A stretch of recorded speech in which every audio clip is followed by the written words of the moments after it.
Hello everyone, welcome back to my channel. তো চলে এসেছি আজকের নতুন ব্লগ নিয়ে। তো অনেক দিন থেকেই ঠিকঠাক মতো রেগুলার ব্লগ দিতে পারছি না, ভীষণ কাজের চাপে রয়েছি।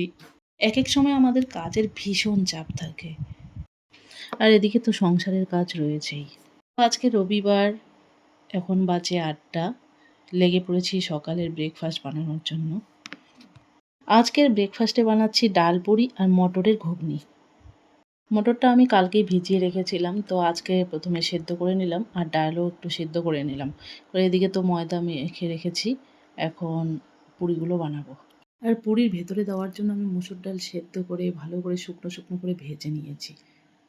এর আগে কখনো আমি বানাইনি, আজকেই ফার্স্ট টাইম বানাচ্ছি।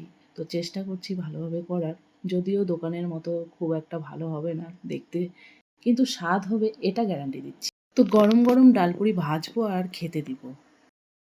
नाम अच्छी बचन सिखाता है, सबको मन को भाता है। এরপর মেয়েকে নিয়ে একটু বসেছি, ওকে একটু পড়ালাম, কারণ মেয়েকেও একটু দেখতে হয়। এরপর একটু রেডি হলাম, এখন যাচ্ছি একটু মার্কেটে, কারণ সন্ধ্যাবেলায় একটা ইনভাইট রয়েছে রাইস সেরেমনির, তো তার জন্য একটা গিফট কিনে নিয়ে আসব। তো দোকানে যাওয়া আর আসা, তো চলে এলাম এখন আমি।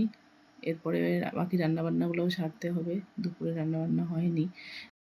আমার হাজব্যান্ডের টিচার বাংলাদেশে গিয়েছিলেন, তো ওখান থেকে উনি লোটা শুটকি নিয়ে এসেছিলেন। তো ওই শুটকি মাছগুলোই আজকে কুমড়ো পাতা দিয়ে বড়া করে খাচ্ছি। এর আগে আমি এই শুটকি মাছ খাইনি, অন্য শুটকি মাছ দিয়ে বড়া বানিয়ে খেয়েছি, কিন্তু আজকেই ফার্স্ট টাইম এই লোটা শুটকি দিয়ে কুমড়ো পাতার বড়া বানিয়ে খাচ্ছি। সন্ধ্যাবেলায় মেয়েকে রেডি করিয়ে দিয়েছি, তারপর আমি রেডি হচ্ছি। রাইস সেরেমনির ইনভাইট রয়েছে, আমাদের কোর্টেরই এক কলিগ দাদার মেয়ের রাইস সেরেমনি। আর মোবাইলটা হাতে পেয়ে মেয়ে এদিকে ভিডিও করছে, আরও কত কি যে করছে। মোবাইল পেলেই হলো। এসে গেছি ব্লগে।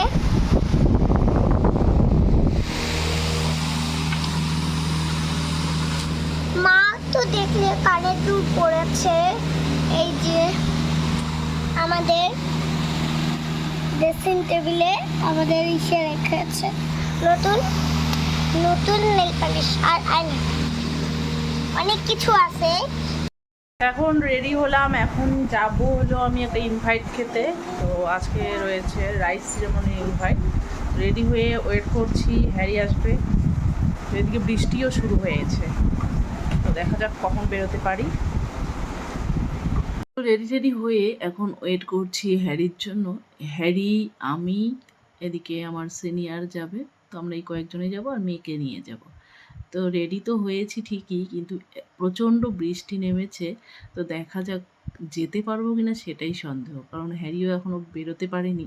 আর এত বৃষ্টির মধ্যে আমাদের যেতেও হবে ফালাকাটায়, এখান থেকে অনেকটাই ডিস্টেন্স, 1 ঘন্টা 1.5 ঘন্টার মতো লাগবে। আর হ্যারি যেখান থেকে আসবে ওখান থেকে আসতে কমসে কম 1 ঘন্টা, আবার এদিকে 1 ঘন্টা। তো রেডি হয়ে রয়েছি, দেখা যাক ও আসলেই যাবো, আর না আসলে আমাদেরকে ক্যান্সেল করে দিতে হবে যাওয়াটা। প্রোগ্রাম ক্যান্সেল করে দিতে হলো, প্রচণ্ড বৃষ্টি হচ্ছে। এই বৃষ্টিতে আর যাব না বলে প্রোগ্রাম ক্যান্সেল করে দিলাম। নিয়ে আসলে বৃষ্টি পড়েই যাচ্ছে। তো এরপর আর আমাদের যাওয়া হলো না। তো বাড়িতেই মেয়ে কয়েকদিন থেকে বলছিল ওকে কেক বানিয়ে দেওয়ার জন্য, তো সেই কাজেই আজকে লেগে পড়লাম। তো ওকে কেক বানিয়ে দেবো। তো আজকে আমি বানাচ্ছি মেরি বিস্কুটের কেক। তো এবারে যখন বাজার করেছিল, তো মেরি বিস্কিটের প্যাকেটগুলো সবই, বিস্কিটগুলো ভাঙা ছিল অনেকগুলো বিস্কিট। তো সেগুলো আমি আলাদা কৌটোতে করে রেখে দিয়েছিলাম। তখনই ভেবে নিয়েছি যে এবারে বিস্কিটের একটা কেক বানাবো।